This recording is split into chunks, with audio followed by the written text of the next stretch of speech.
Happy Mindfulness Monday, everyone. Thank you for joining us. Our next live English session will be on June 16th. Before we get into it, I want to remind you about our other PD Health at Home virtual programs. Each week, we offer sessions tailored to support people with Parkinson's and their care partners, as well as the broader public, including Mindfulness Mondays, Wellness Wednesdays, Fitness Fridays, expert briefings, and our Spanish language series, Y Saludo en Casa. Be sure to visit our website to see what's coming up next and explore our archive videos on YouTube. This Wellness Wednesday, we'll be exploring the question of, is it time to move? At some point, we will need long-term care, but knowing when it's time for additional support is not always obvious. So this week's program will provide tools to help you decide when and how to take the next steps in care. You'll also learn strategies to guide difficult conversations about transitioning to a care facility. You can learn more about our upcoming virtual programs and register at parkinson.org/PDHealth. PD Health at Home is presented by the Light of Day Foundation. Many thanks to our sponsor, Light of Day, for your generous support in supporting the mission of the Parkinson's Foundation. And today we welcome back Dr. Taylor Rush from the Cleveland Clinic. Taylor, thanks for guiding us into mindfulness today. Thank you so much, Krista. It's good to see everyone today. I always love scrolling through and seeing where everyone is tuning in from. I see a few folks that are saying that it's cool and cloudy, which it actually is in Cleveland today too. And we've been also dealing with all of this lovely wildfire smoke from Canada. So for those of you tuning in from Canada, I hope everyone is doing okay. So I wanted to talk to you guys today a little bit about mindful adaptation. A lot of times when I'm working with my folks who have Parkinson's, they will discuss how, every time they kind of get used to something about their Parkinson's, something changes. And, they say that's the one constant about life is change. And there's no exception when it comes to Parkinson's. And I tell people often that learning to cope with Parkinson's is learning to cope with a moving target, because things do tend to change over time. There can be physical changes in terms of mobility, speech, tremor. There can be emotional changes, obviously, with feelings of frustration, of grief of the life you had before Parkinson's, and sometimes a lot of anxiety about the ambiguity of the future. And even though, again, change we know is a part of life, Parkinson's can often bring changes that are unexpected, unwanted, and sometimes they can be incredibly overwhelming. So if we think about how we can link this to mindfulness and how can mindfulness help, we know that mindfulness, again, is about being in the present moment with what is happening right here, right now, without judgment.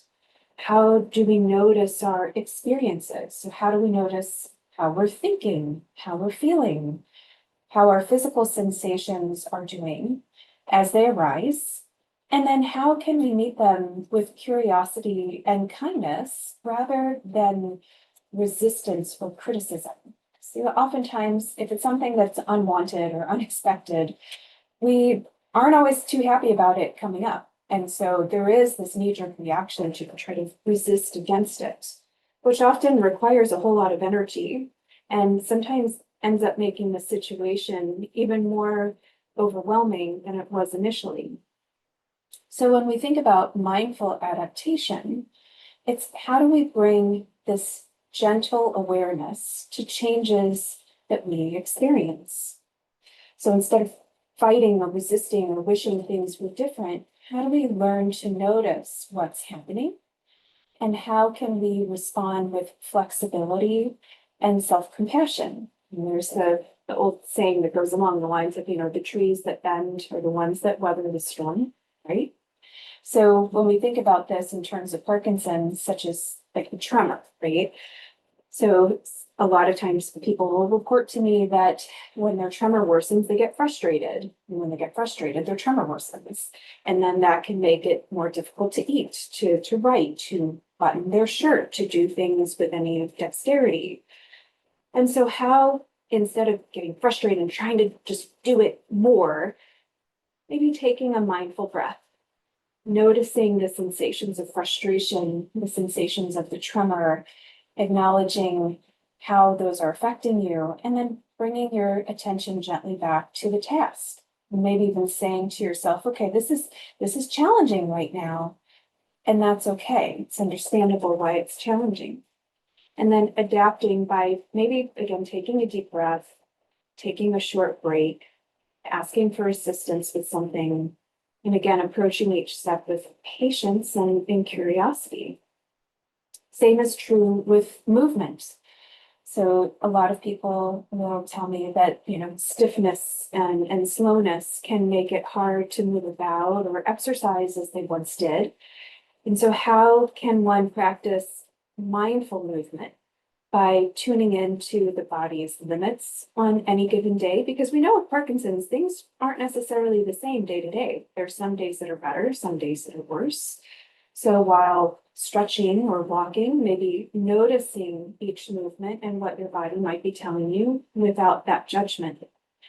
And so maybe on some days, adapting a routine that includes more seated exercises or breaking activities into shorter chunks and focusing on what your body is telling you in each moment rather than what will this mean for me next hour, next 6 hours, tomorrow. Because when we get wrapped up in the next, that's often when overwhelm starts to increase.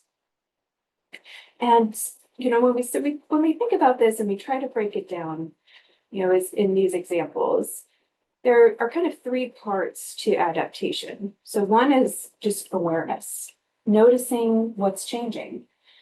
Maybe noticing, okay, my balance feels a little bit more off, or my fatigue is a little higher than usual.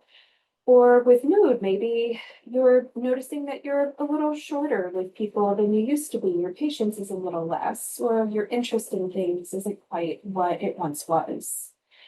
And so then how can we notice that and then accept that that is what's happening? And remember, acceptance doesn't mean that we just throw our hands up and wave the white flag. It just means that we acknowledge them as real and valid and experiences of what's happening right now without then internalizing blame to ourselves or saying if things were only different. Because again, that's when we can sometimes get wrapped up in some of those negative emotions even more. So we have awareness, acceptance, and then adaptation. So how do we explore how to do things differently? Adjusting your daily routine, asking for help, or maybe finding new or different ways to do things that you enjoy. We had a care partner summit at our facility a couple of weeks ago, and we had a few care partner panelists that were so kind to offer their experiences with their loved ones and explain how things have changed for them. And one person had mentioned how she and her husband had really enjoyed cycling together. And so they actually found a way to create a new kind of bike that allowed her to do most of the cycling and balance and for him to be able to still ride along. So finding a new way to do things that they enjoyed, even though there were changes to his physical capabilities.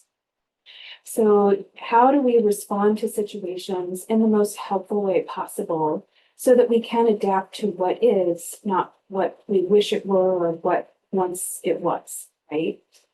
And when we do this, we're less likely to get stuck in frustration, fear, and we can find more creative solutions and sometimes moments of peace. So I thought today we would focus a bit on a meditation strategy that's specifically designed to help you notice change. How can you practice accepting it with kindness? And how you can then maybe adapt with greater ease and resilience. So let's give this a try and see how it goes, okay? So go ahead and take a moment to get settled into your body and your space that's around you. Noticing the support that you feel from the chair or the floor beneath you. And you can rest your hands comfortably in whatever position feels best. Sometimes in the arms of furniture or placed in your lap. And if it feels good for you, taking a gentle breath in and out. Noticing the sensation of that breath. And maybe noticing anything that's going on around you. Maybe the temperature of the air, any sounds that might be coming in from the outdoors. And any sensations of your body in this moment. And just meeting them where they are. Not resisting, not changing, just being aware.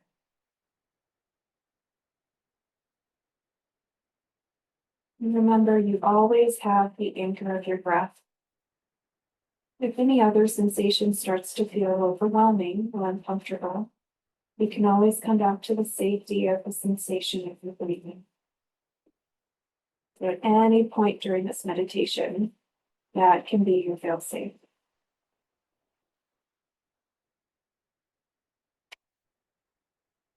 Now, if it feels comfortable for you, I want you to bring your attention to your body.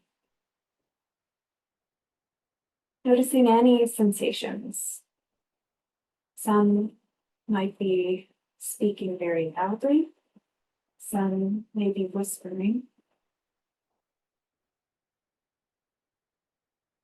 Some areas might feel comfortable. Some may feel uncomfortable. I want you to see if you can observe these sensations without trying to change them.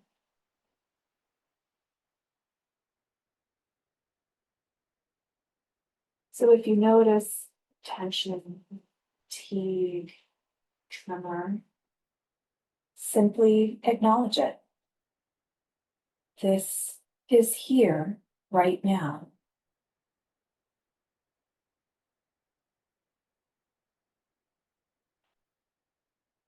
And sometimes you may notice that your mind wanders to thoughts about how things used to be or how you wish things were. And if so, just gently bringing your attention back to the present moment, either to the breath or to those sensations within your body.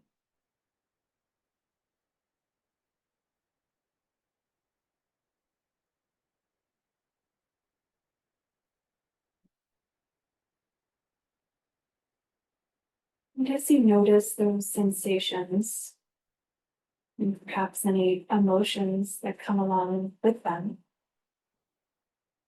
practice meeting them with acceptance. You may say to yourself, this is what I'm experiencing right now.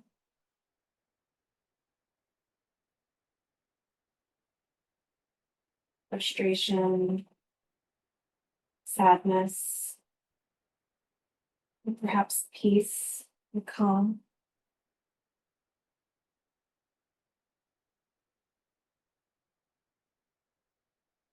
Sometimes it can even help to place a hand over your heart, or perhaps across your belly as a gesture of kindness.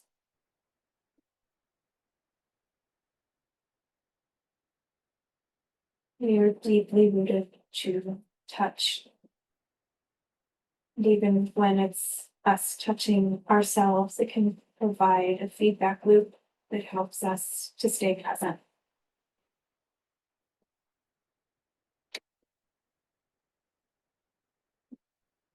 And again, remembering that acceptance is not giving up. It's allowing yourself to see things clearly as they are so you can respond with care.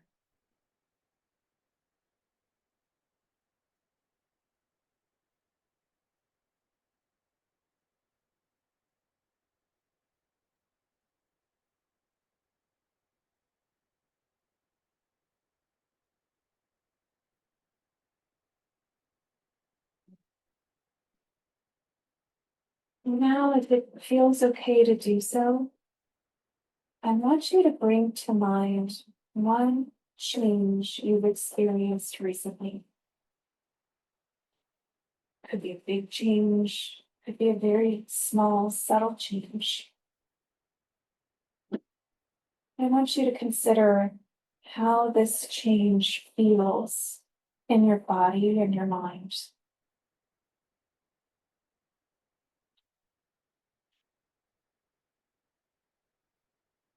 Asking yourself, how have I adapted to this change? Maybe you've adjusted your routine. Maybe you have asked for help. Perhaps you found a new way to do something that's important to you.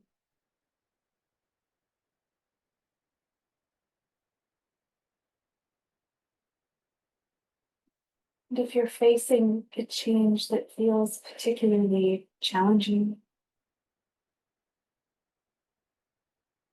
imagine what it might be like to meet it with curiosity rather than frustration. Sometimes that means simply asking yourself, what's one small thing I can do to support myself right now?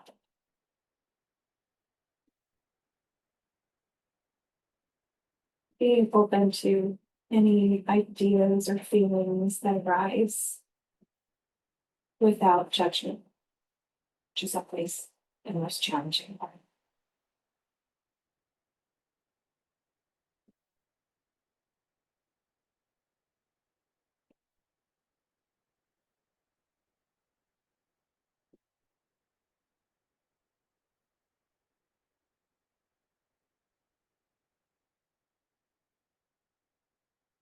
That's one small thing I can do to support myself right now. I want that question to resonate so that you can keep asking it in the days and weeks ahead.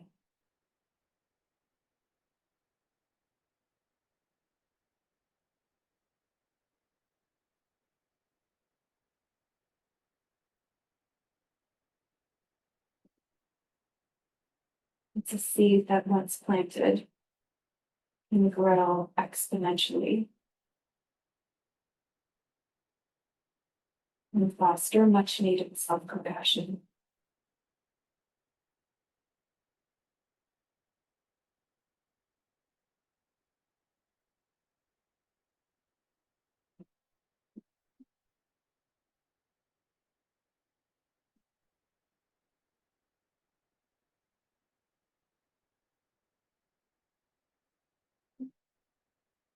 Let's become closer to the close of this practice. I want you to take a moment to thank yourself for showing up today.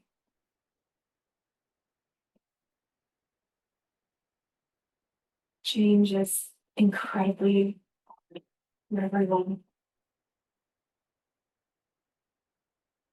To meet it with mindfulness is truly an act of courage and care.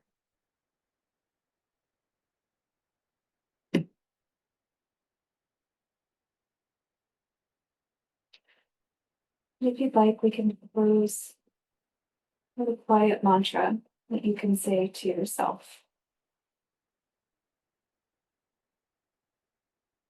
May I meet change with kindness. May I be flexible. May I be at ease.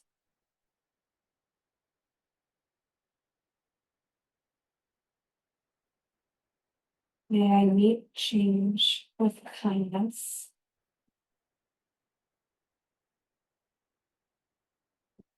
May I be flexible.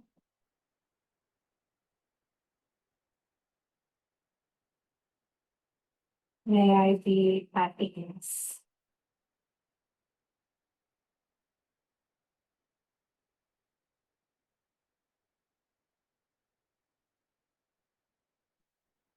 Consider taking a few gentle breaths right here.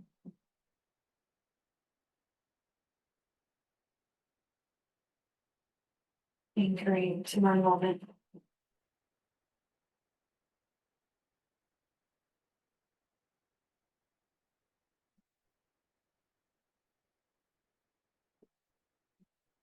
And when the time feels right, you can start to shift a bit in your chair, moving the shoulders, perhaps wiggling fingers and toes, perhaps opening your eyes if they were closed, or lifting your gaze, and returning to our space in this Zoom room.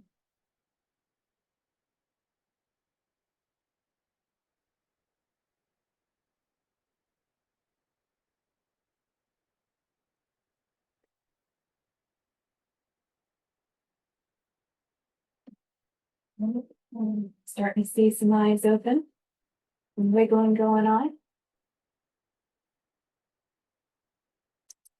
So we'd love to hear anyone's thoughts, impressions, feedback in the chat on how this practice went for you today.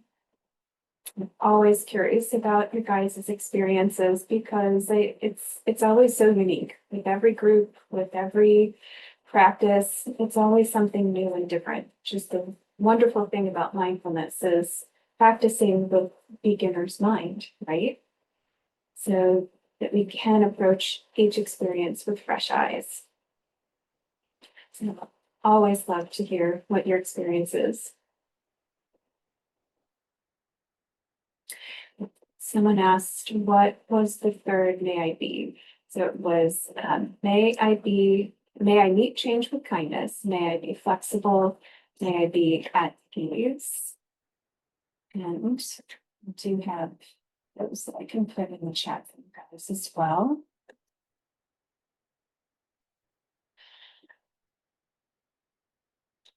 And someone said, thank you, a great reminder that self-kindness is good medicine. I really like that. I am gonna let that live rent free.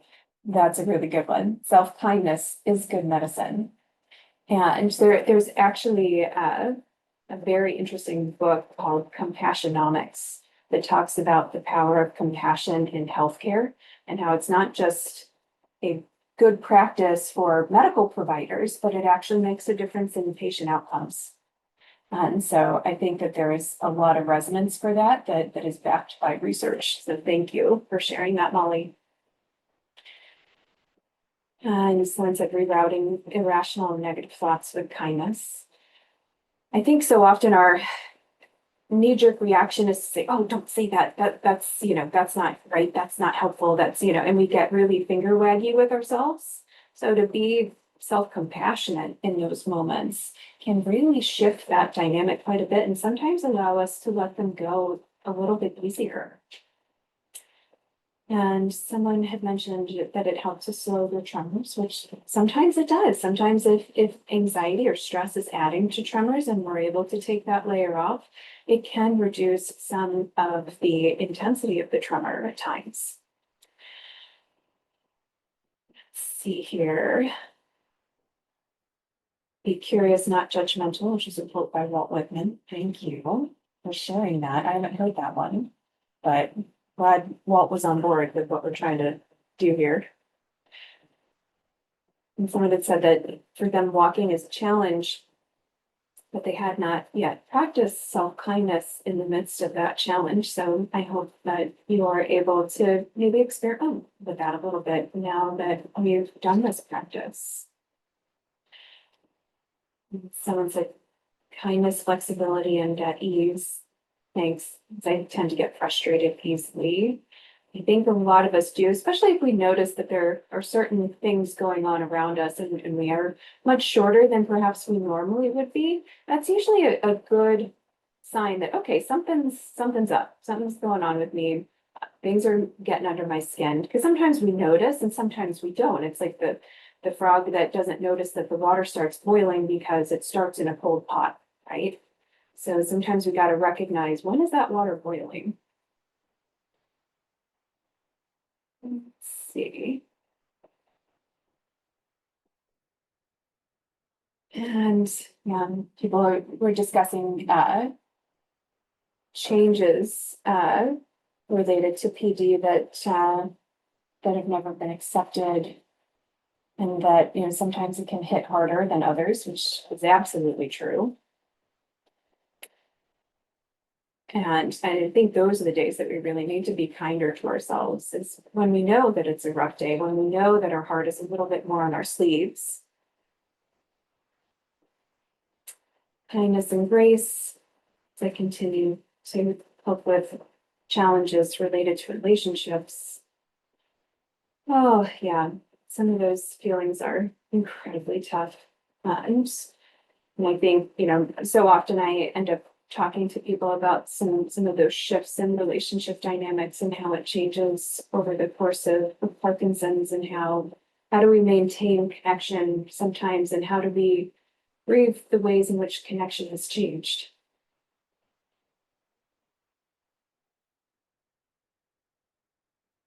Let's see. Someone had mentioned the struggle with being uh,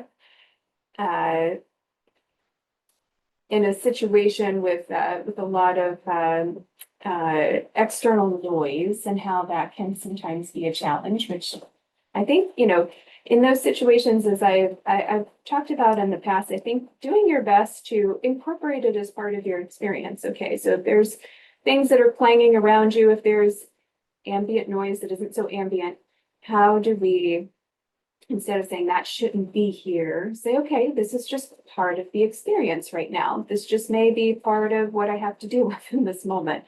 So, how do we incorporate the noise that is initially an intrusion as part of that acceptance? So sometimes it can be a great opportunity. Okay. Well, thank you all so much for your thoughts and comments for today. I really, again, appreciate always being here with you guys, and having these opportunities to share these different facets of mindfulness with you, and ways in which they can be applied to the journey related to Parkinson's. So thank you all so much. And I will get it over to Krista. Thank you, Taylor. Always appreciate the moments where I can slow down and calm down the thoughts, the racing thoughts in the mind, and the sensations in the body. Appreciate your guidance today. And thanks to all of you for showing up, making this mindful community a reality. This is what we get to do. This is our life, and we get to share it together. So thank you so much for your presence.